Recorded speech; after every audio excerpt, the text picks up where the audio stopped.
Bienvenidos, como cada domingo es ya nuestra costumbre, queridos amigos, a su programa Secretos Milenarios. Recuerde que es el único programa del mundo destinado a difundir sobre los mensajes del simbolismo ancestral.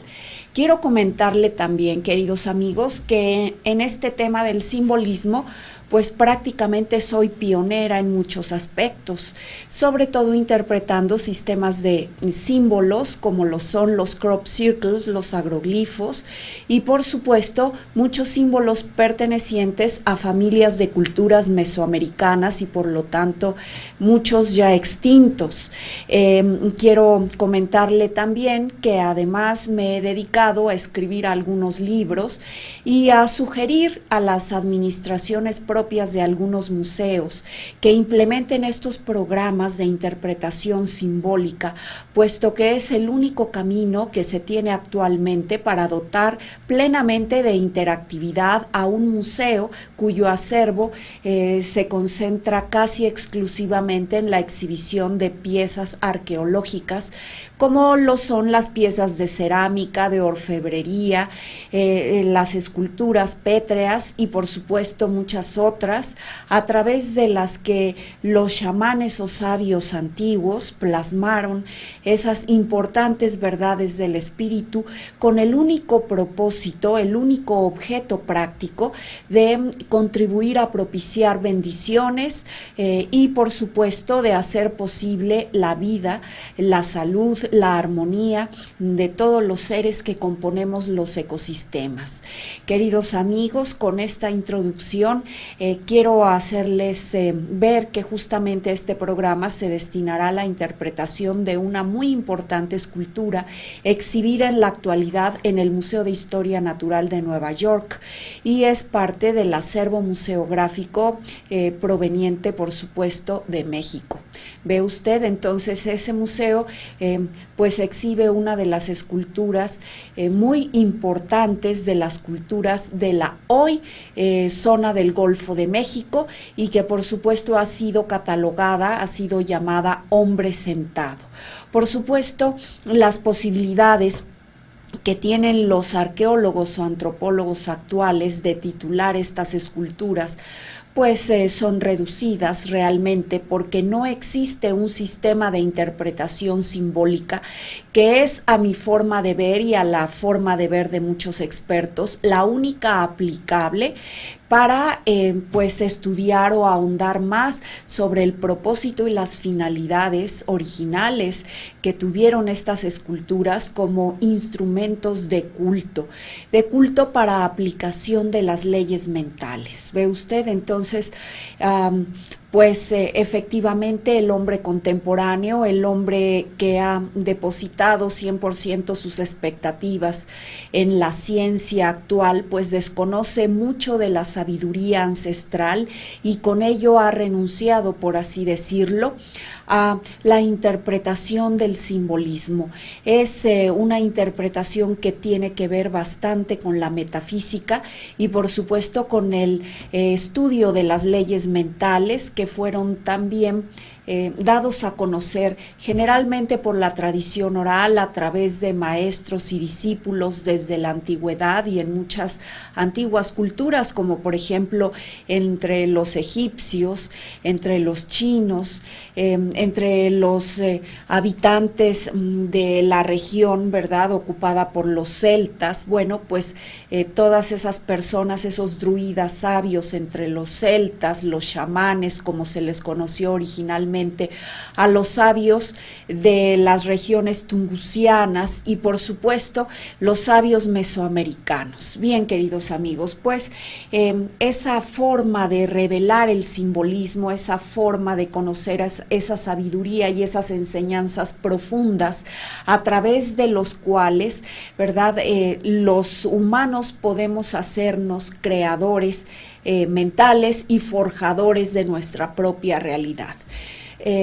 Les comento que el programa del día de hoy pues está también producido por el señor Jaime Maussan, a quien agradezco profundamente el interés de difundir estos contenidos. Como le comento, soy pionera mundial en la interpretación simbólica de muchas esculturas y muchos vestigios ahora llamados arqueológicos, algunos de los cuales han sido casi olvidados en los museos y que sin embargo tienen una verdad significativa sobre el espíritu, y es una verdad que nos entrega grandes secretos a través de los cuales podemos modificar profundamente nuestra concepción sobre nosotros mismos, sobre la manera que tenemos de ver la vida y, en fin, sobre nuestra propia realidad.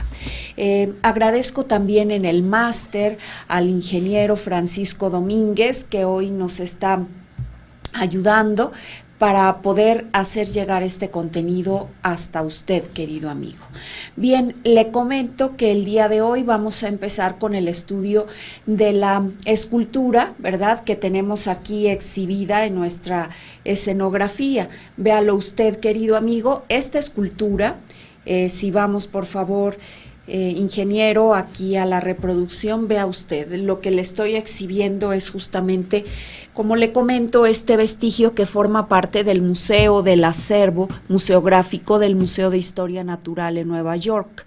Es una escultura que proviene de las antiguas culturas que actualmente han sido descubiertas en la zona del Golfo de México.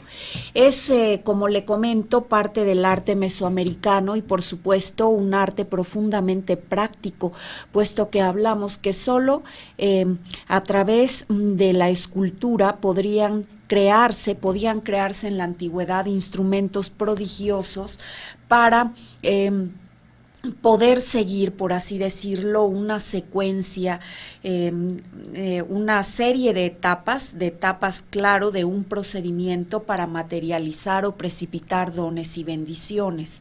El chamán que la creó, por supuesto, fue el sabio que conocía profundamente los rituales, y a ello debemos que solamente algunas personas que podemos entender directamente sobre simbolismo interpretemos, ¿verdad?, la forma prodigiosa que tuvo de experimentar la trascendencia y el viaje a través de diversos planos existenciales. Lo que nosotros vemos no es solamente un hombre sentado, querido amigo, sino habla profundamente del gran poder mental y de la sabiduría trascendente que tenía el chamán. Aquí vemos que era un chamán que viajaba a través de los planos. Yo estoy interpretando que podía trascender al plano que yo he llamado en algunos de mis trabajos, el plano de la niebla, al que viajan o al que viajamos los forjadores de ideas, podemos decir en algunos casos autoconscientes. Yo no me considero aún una persona autoconsciente, sin embargo, he viajado a ese plano y conozco de la realidad, de las leyes que operan en ese plano paralelo al nuestro. Quiero decirle, querido amigo, que los planos llamados del inframundo son bastantes. No crea usted que el inframundo únicamente es un plano que alberga las almas desencarnadas de muchos muertos, generalmente personas que han fallecido sin gran trascendencia espiritual. El inframundo está compuesto de muchos planos. En general, nosotros cuando viajamos a esas dimensiones tenemos la percepción de que el mundo físico, es decir, al que muchas personas llaman el mundo real, el mundo de los vivos, está ubicado en la parte superior a los demás planos. ¿Ve usted? Yo, por ejemplo, le hablé de algún viaje que tuve en el que encontré al alma de una persona muy estimada por mí, al alma de un hombre fallecido, bueno, es el alma de don Agustín Arroyo San Román. Era una persona pues muy creativa mentalmente, un empresario de muy grandes posibilidades mentales, y encontré que después de fallecer el alma de don Agustín y por supuesto la conciencia estaba pues temporalmente anclada a esa dimensión, es la dimensión de los forjadores de ideas. Las personas, hombres y mujeres, que en la realidad o en esta vida nos hemos dedicado a generar ideas, a poner en marcha proyectos, a ser dinámicos y participativos, encontramos que una vez que nos separamos del cuerpo físico, vamos temporalmente a ese plano, porque tiene la materia prima fundamental para poder crear. ¿Ve usted? Esa dimensión, querido amigo, le comento, está hecha de una niebla blanquecina. En función al poder mental del creador, del manifestador, bueno, esa niebla puede moldearse y puede ser extremadamente dúctil, ¿ve?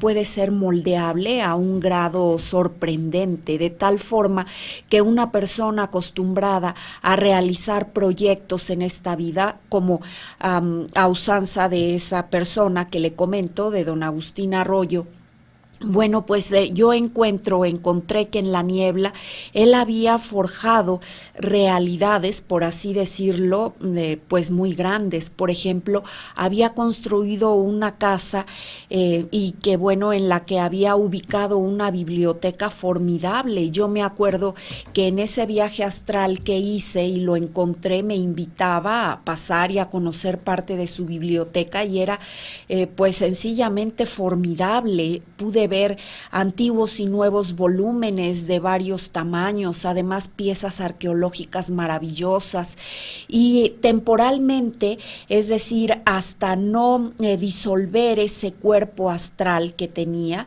estaba anclado.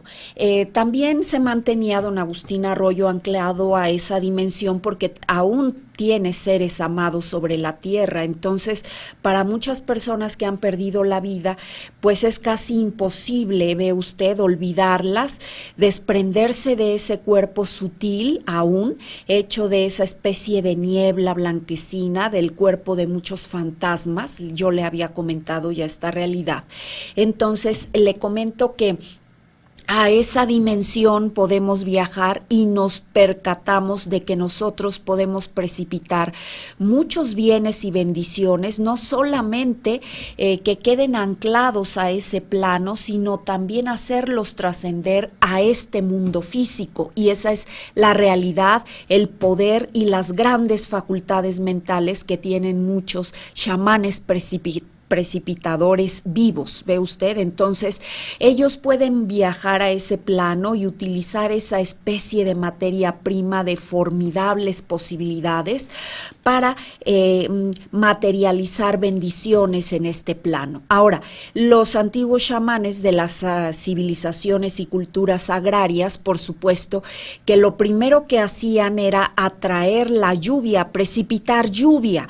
Una persona científica no sabría y no entendería en absoluto esta sabiduría trascendente, pero yo quiero decirle que a lo largo de muchos milenios de la existencia humana, los miembros de aquellas culturas y civilizaciones ya desaparecidas era como manifestaban, ve usted, la lluvia y otros dones.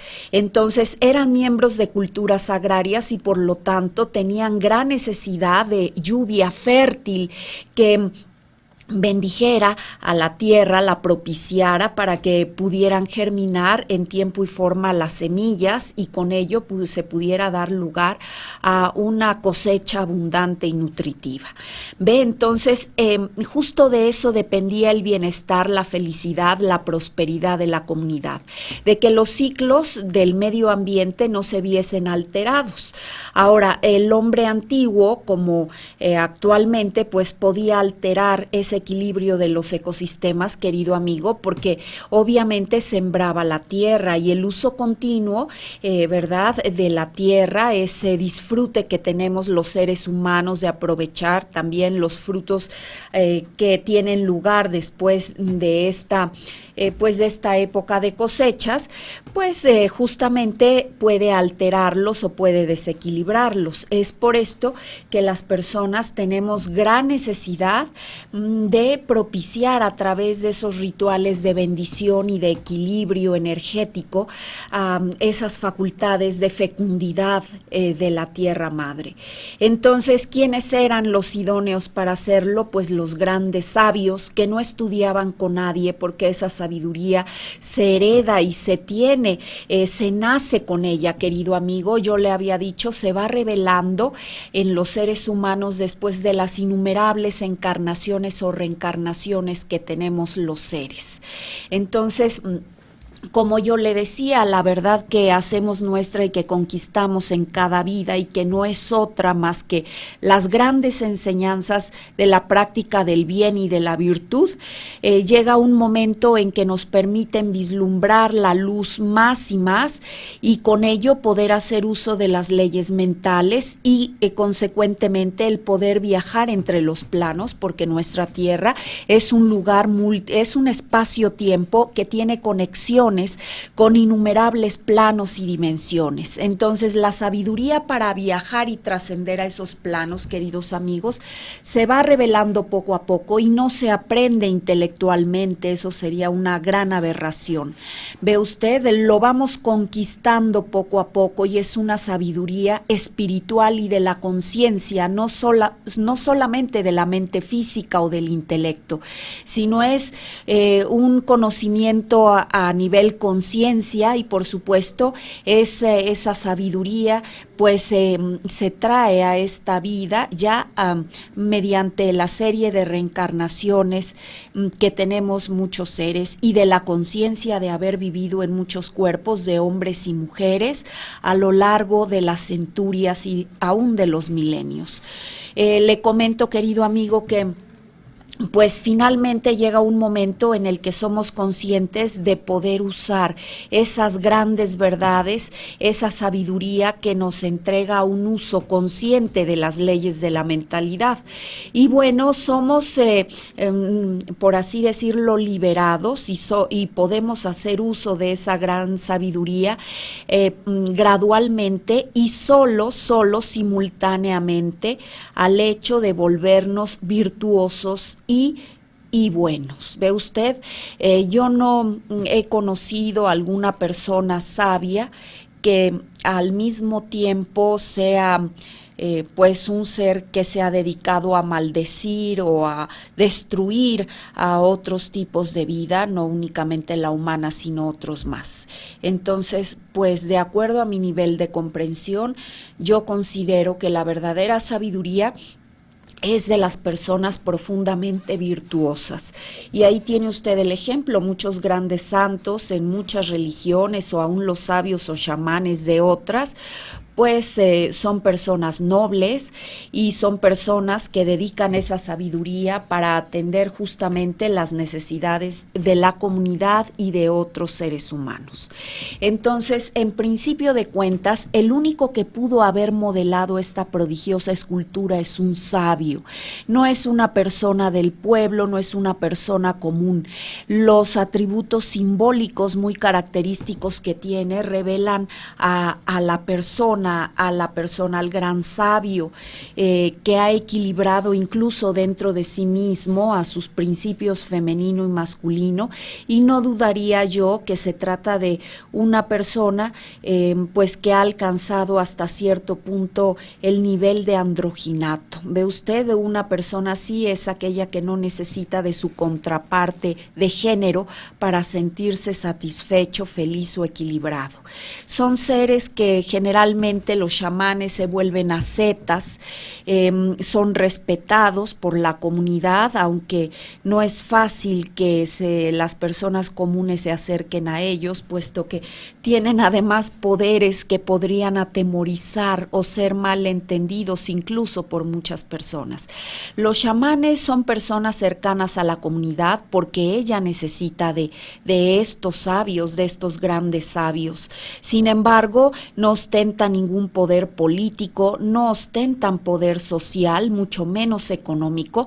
Generalmente son personas muy pobres, que entregan su vida y su existencia al conocimiento profundo sobre las verdades del espíritu y bueno, precipitan, porque ante todo son precipitadores mentales, precipitan lo necesario para su vida diaria, sin embargo no son conocidos por acumular riquezas en este mundo. Sus riquezas son justamente, pues es la sabiduría que los entrega al paso de otros planos y de otras dimensiones. Entonces, aquí lo que vemos en esta escultura, queridos amigos, es ante todo el tocado. Vea usted, es un extraño tocado, algunos dirían casi en forma de casco. Los relieves que se encuentran grabados sobre el mismo dan la idea de escurrimiento continuo, como si de alguna fuente invisible se produjera la precipitación de lluvia continua, permanente y abundante. Entonces, por este atributo singularísimo podemos decir que efectivamente se trata de un precipitador de lluvia, un ser indispensable en su comunidad y por supuesto debió ser temido y muy respetado entre los suyos. El casco, como ustedes pueden ver, pues es hueco en la parte interior y por eso puede comprender únicamente la mente del sabio.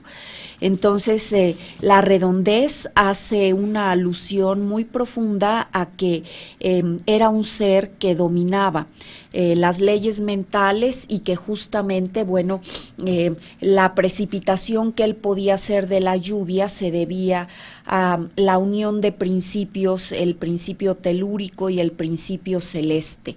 Los lados del casco son rectos, entonces aquí vemos el cielo y la tierra unidos en beneficio y para bendición de la creación. Ese es el significado típico característico del casco, querido amigo. Ahora, vea usted cómo la escultura está pigmentada de ese color de caolín, de ese color blanquecino. Eso nos da idea de que era un viajero de esa dimensión de la niebla, a la cual he hecho referencia hace pues escasos momentos. En esa dimensión de la niebla justamente lo que prevalece son las formas fantasmagóricas.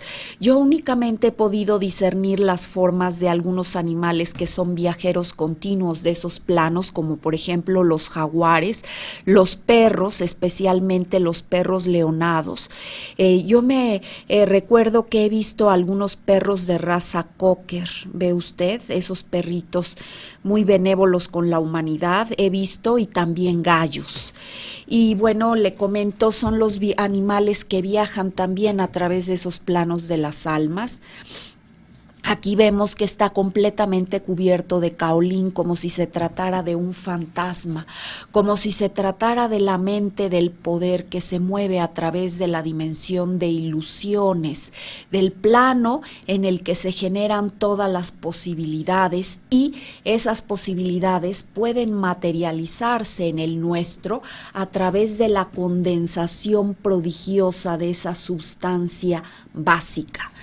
Vea usted cómo fueron modelados los ojos. Parece ser que son dos medias lunas en creciente y además están también coloreados de ese pigmento blanquecino que nos da la idea de que todo él, toda la mente, sus pensamientos y sentimientos estaban inmersos en la sustancia prodigiosa de la que se crea el alma de todas las criaturas manifestadas, desde los vegetales hasta otras criaturas superiores.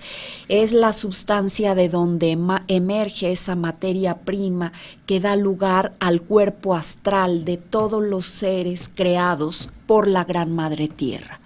Entonces, los ojos están completamente pigmentados de blanco porque el sabio quiso reflejar que la esencia, la mente, estaba inmersa completamente de esa sustancia, operaba plenamente desde aquel plano, viajaba a aquel plano y además, por consecuencia, en cuestión de segundos o de escasos minutos, ese ser humano pudo manifestar lluvia, pudo hacer caer, es decir, tuvo la capacidad y el poder mental para precipitar una lluvia fértil que justamente propiciara a su vez la fertilidad de la Gran Madre Tierra. Véalo usted. Ahora la boca está entreabierta, es como si él exhalara un aliento. Ve usted, ese es el aliento creador, el manifestador. Puede ser el aliento incluso que da la vida, que propicia la vida. Usted sabe que ha habido grandes maestros que tienen la facultad de resucitar a los muertos. Entre ellos, y por no ir más lejos, de acuerdo al Nuevo Testamento, sabemos que Cristo resucitó a muchas personas que habían muerto. En la biografía de San Juan Bosco se dice también que podía resucitar muertos y que incluso a uno de ellos le preguntó si se encontraba disfrutando de la plenitud espiritual, habiendo ya perdido la vida, y el muerto, que brevemente, por breves momentos resucitó, le dijo que en efecto prefería estar muerto para gozar de esa plenitud espiritual. Entonces don Bosco le permitió volver a morir. Entonces, vea usted, ha habido muchos maestros que han tenido en muchas culturas la facultad de resucitar a los muertos. Aquí, por lo que nosotros estamos viendo, el aliento de este ser es un aliento poderoso que da la vida y permite la existencia. La existencia no solamente de las semillas que deben germinar para producir una cosecha abundante, sino también incluso la vida a otros seres que son necesarios para equilibrar los hábitats en nuestro planeta, en nuestro mundo. Entonces ahí el sabio está justamente exteriorizando su poder mental a la hora de manifestar ese aliento creado del agua y del fuego. Usted sabe, querido amigo, que el agua y del fuego puede subsistir en un equilibrio asombroso. Le he manifestado que justo es un equilibrio del agua y del fuego el que posee la sangre, el líquido vital que nos permite vivir y existir. La sangre, formada de fuego por el color rojo y por el hecho de que es tibia, y de agua, que es un líquido, simbólicamente subsisten en un equilibrio a tal punto que hacen posible la vida, la potencia, la fuerza, el equilibrio de todo lo que es existente. Entonces, por un lado tenemos a la sangre, tenemos también al aliento. El aliento puede ser de vida o también puede ser un aliento de muerte.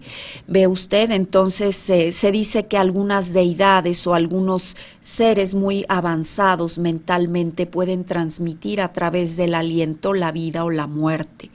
Aquí en este caso sabemos que es un aliento de vida por el hecho de que las orejeras que ostenta el personaje son solares. Tienen un botón sobresaliente y además un grabado que tal vez usted no pueda apreciar debido a la minuciosidad con el que fue hecho y además a la escala de reproducción que tiene, pero aquí nuestro amigo el ingeniero Francisco Domínguez está haciendo posible, amplificando la foto, el que usted pueda apreciar algunos relieves. Son relieves hechos a semejanza de un destello, del destello de una estrella. Entonces, tanto nuestro sol como otras estrellas son soles, y le comento que aquí se ve que está equilibrando el poder del agua y el poder del fuego. Los equilibra y los manifiesta precisamente para que haya una armonización de las fuerzas de la naturaleza. Entonces, vea qué maravillosa concepción.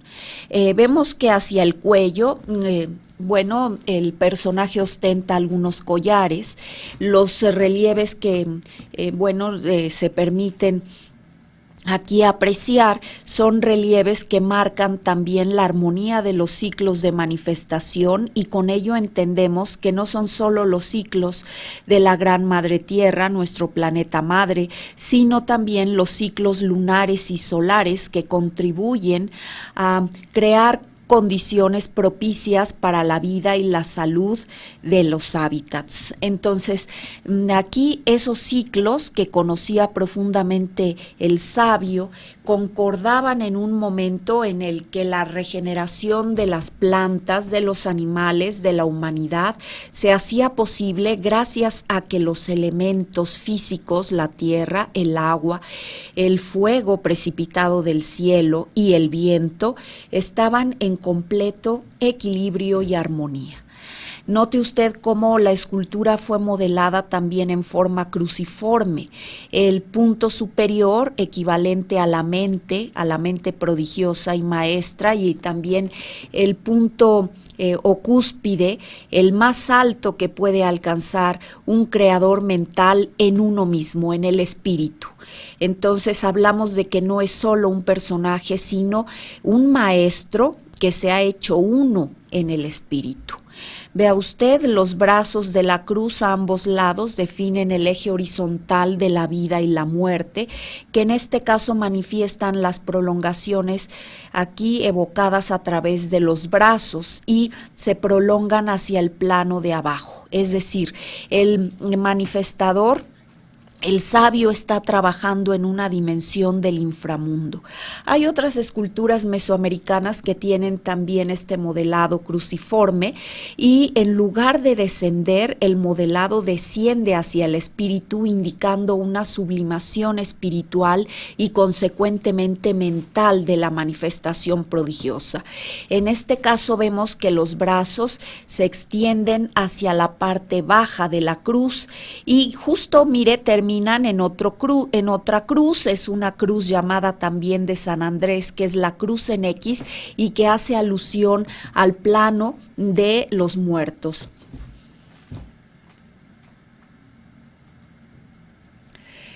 Si volvemos por favor al estudio. Les comentaba el ingeniero Francisco Domínguez. Quisieras, por favor, ingeniero, enfocar la parte de abajo de la escultura para que la podamos apreciar.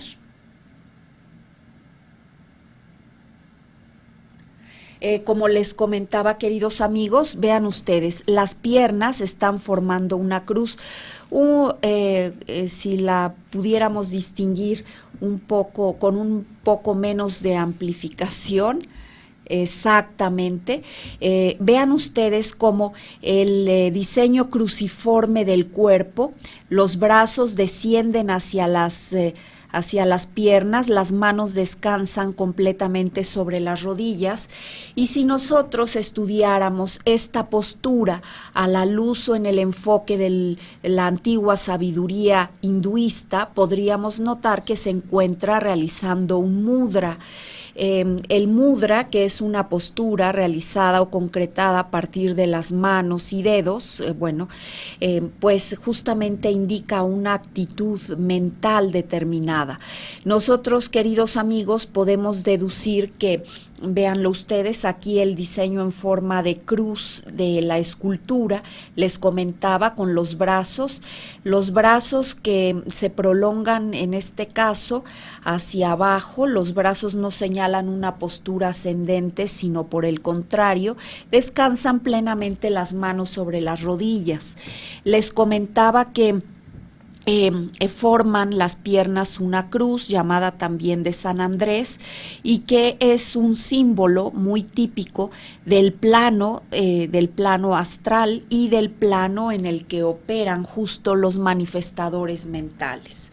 Vean ustedes, las manos sobre las rodillas evocan una postura mental que apoya el caminar del personaje, del gran maestro, a través del plano invisible para nuestros ojos y sentidos físicos, y sin embargo es el plano simultáneo y paralelo, una realidad de todos los seres creados. Como les comentaba, la postura general del cuerpo evoca una postura también conocida entre los hinduistas y que tiene notables beneficios para los practicantes de la misma a través del yoga. Esta postura, queridos amigos, fíjense cómo tiene la finalidad principal de fortalecer los brazos y los hombros. Además, quiero hacerles quiero hacer de su conocimiento que tiene la finalidad de evitar la depresión, ve usted, y de aumentar la energía en el organismo. De tal suerte que si usted es practicante de yoga, yo le invito a practicar esta postura, ¿sí? Este asana y el mudra tan característico de las manos. Evita la depresión y aumenta la energía. Se preguntarán ustedes, bueno, ¿y cuál es el propósito que tendría el chamán para evocar esa postura en específico? Yo le voy a decir que de acuerdo a las experiencias que he tenido, cuando se viaja a ese plano, al mundo de los fantasmas, a cualquiera de esos planos, porque como le comentaba hace un momento, hay muchos planos sucesivos, ¿ve usted? Entonces, cuando se viaja a esos planos del inframundo, querido amigo, se puede sentir una profunda depresión, una tristeza, una melancolía muy diferente a la que suele sentirse cuando simplemente cualquier circunstancia de la vida pues suscita estas emociones, ¿ve? La melancolía que se siente, que sentimos algunos médiums cuando viajamos a esos planos, es muy especial. Además, tiene también la característica de encadenarnos por algunos momentos al plano. Nosotros, empezamos a sentir, pero también empezamos a ver, todo es una simultaneidad. Entonces, por ejemplo, cuando yo veo en el mundo físico la manifestación de algunas almas, yo le he relatado algunas vivencias, por ejemplo, el día domingo precisamente ver ánimas de las llamadas del purgatorio, porque son fantasmas que frecuentan las iglesias y que muchas de ellas creen cumplir todavía con sus obligaciones, estas obligaciones tan especiales que son de tipo religioso y espiritual. Bueno, lo primero que se puede sentir una vez que uno se ha conectado con esas presencias es esa tristeza y esa melancolía, ese desgano profundo. Entonces, vea usted cómo seguramente el chamán manifestador de la escultura había descubierto una forma especial de posicionar y colocar el cuerpo físico una vez que realizara esos viajes astrales, esos viajes a otros planos del más allá del inframundo.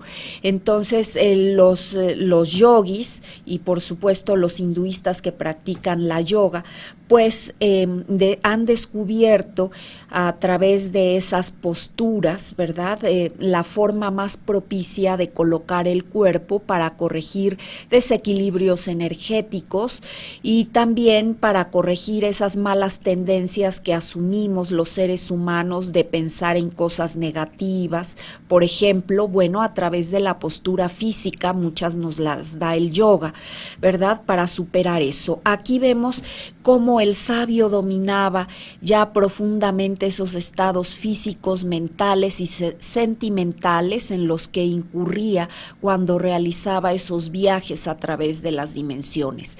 Por eso esa asana, esa postura y el mudra tan típico de las manos está clarísimamente invocado, está clarísimamente representado, diría yo, magistralmente para todos los estudiantes de simbolismo y que también necesitamos precipitar dones y bendiciones, ¿verdad? A cada momento. Bueno, aquí nos lo enseña la escultura prodigiosamente. El sabio, cuando viajaba al inframundo, no se dormía o se acostaba simplemente como hacemos los que experimentamos esos viajes a través de ese estado intermedio entre la somnolencia y la vigilia. Muchos viajamos al inframundo estando acostados y durante horas de la madrugada o de la noche.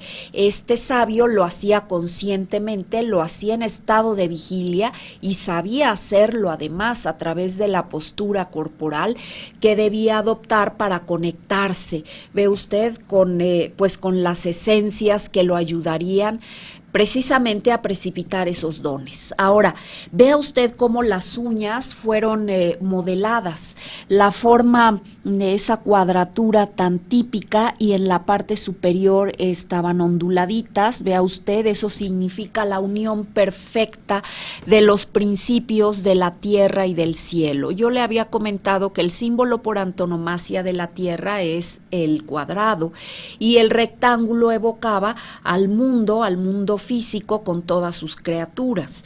Vea cómo en este símbolo la forma que tiene también su tocado, es decir, la forma vertical unida a través del arco evoca la unión del cielo y la tierra, y por lo tanto es algo que solamente los creadores prodigiosos mentales pueden evocar a cada momento como manifestadores del bien para las comunidades.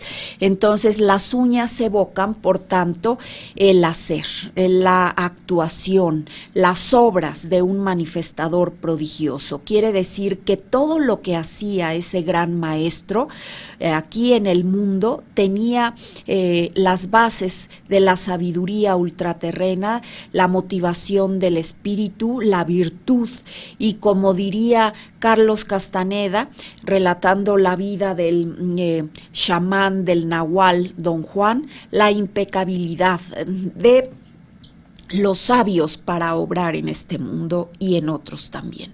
Entonces, las manos colocadas sobre las rodillas evocan el soporte, y las piernas también aquí modeladas como lo estuvieron en forma de X, nos dan idea de que trabajaba, actuaba y obraba desde el plano invisible de la niebla prodigiosa, desde el plano que es abundante en esa materia prima, por así decirle, y a partir del que se generan todas las realidades de este mundo, porque todas empiezan con esa sustancia vaporosa.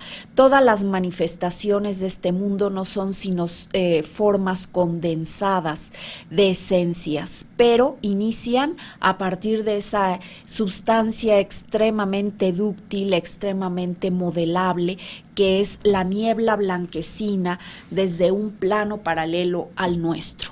Y vea cómo sus pies, en principio aquí lo podemos ver, podemos observar al pie izquierdo dirigido hacia la derecha del propio personaje, el otro pie pues desafortunadamente se ha perdido,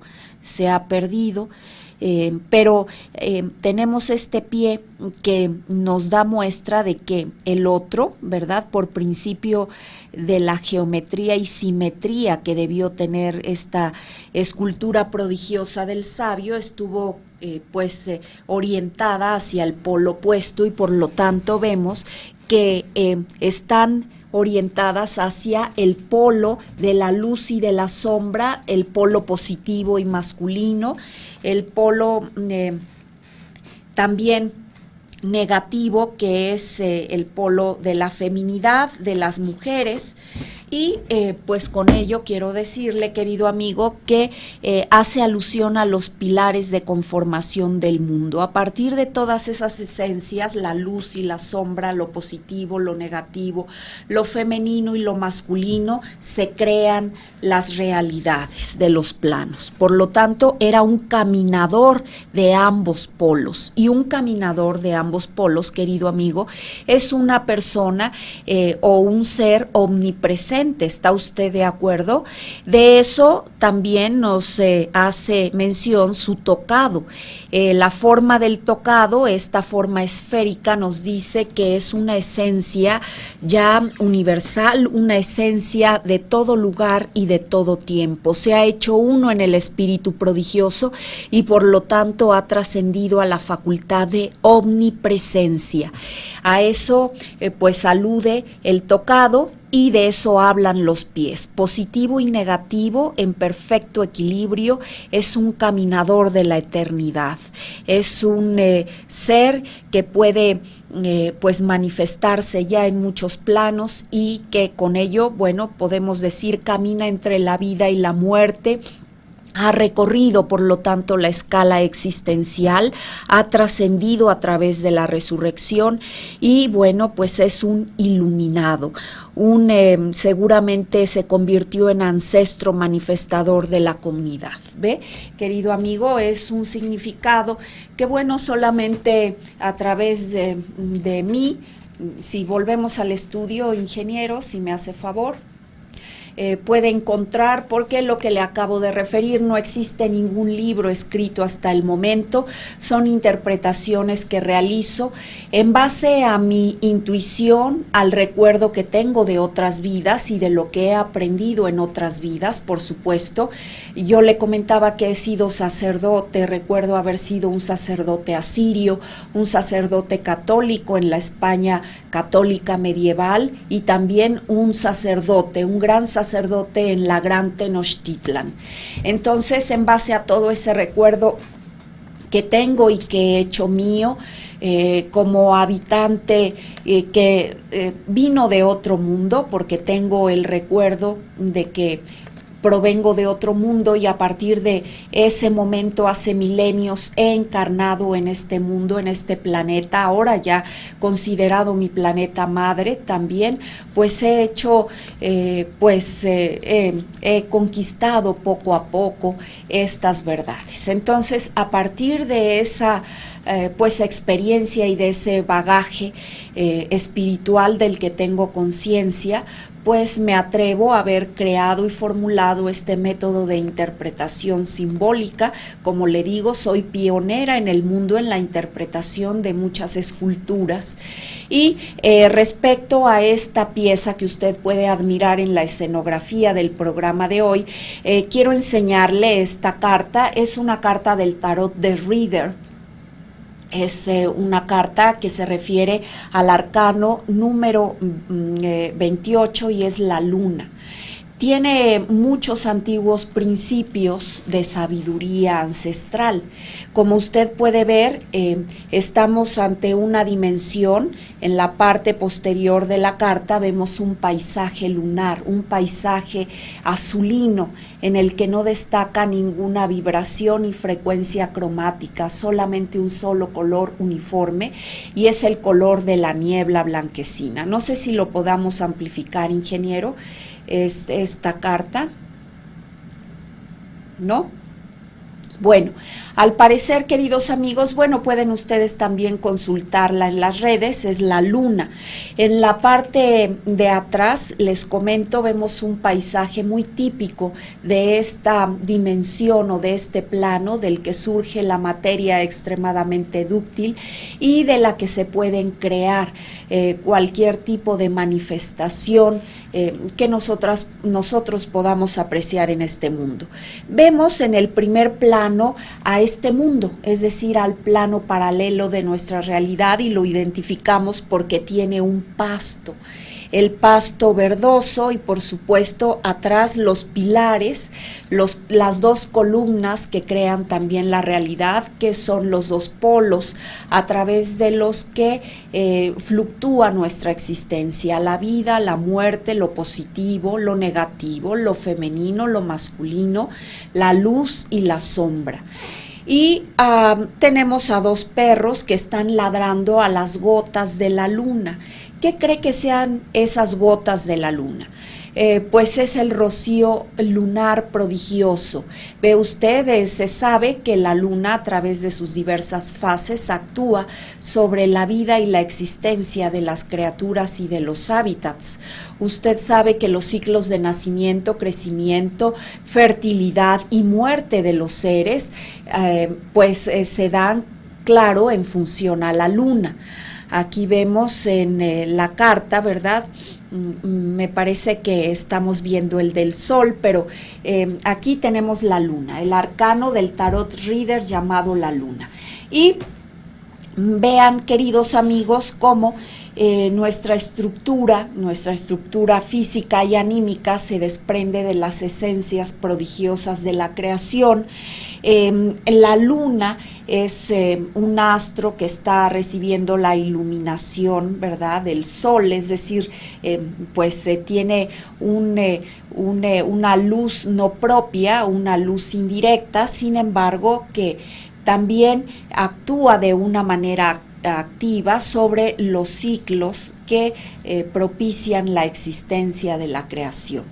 Las gotas, queridos amigos, hacen referencia a la sustancia de inmortalidad y que además propicia la fertilidad de los hábitats y de los ecosistemas. Yo les había comentado en otros programas que de acuerdo a la antigua concepción china, las liebres son profundamente fértiles por el hecho de que ingieren la hierba que es regada por el rocío lunar.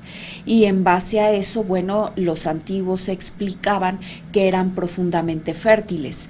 De hecho, todos los rituales agrarios de propiciación de la tierra tienen también que ver con los de la luna y entendemos que los astros, el sol, la luna, la tierra y otros astros están en equilibrio, ¿verdad?, en coordinación para poder realizar con éxito estos rituales.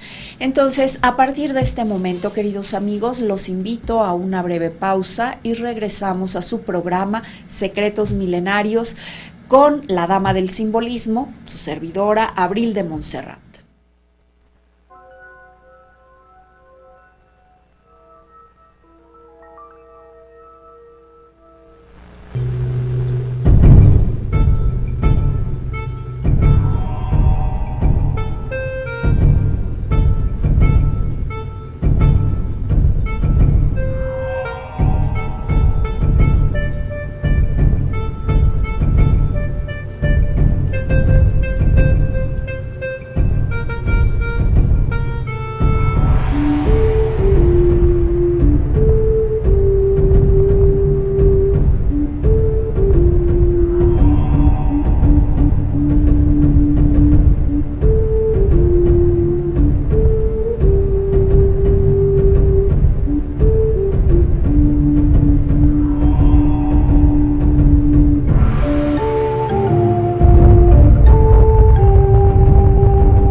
Y fíjense, queridos amigos, para no dejar esto en el aire, esta carta del Tarot Reader, que es el arcano 18 y es la luna, esta interpretación la hice también en uno de mis libros, la interpretación simbólica de los arcanos mayores del Tarot de Reader.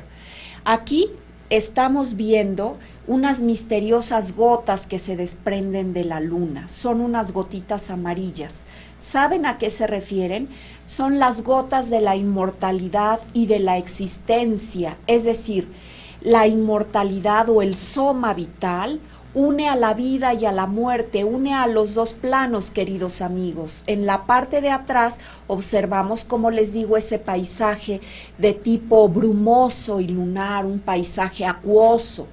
Ven ustedes, mientras que en el primer plano vemos una representación de nuestro mundo físico.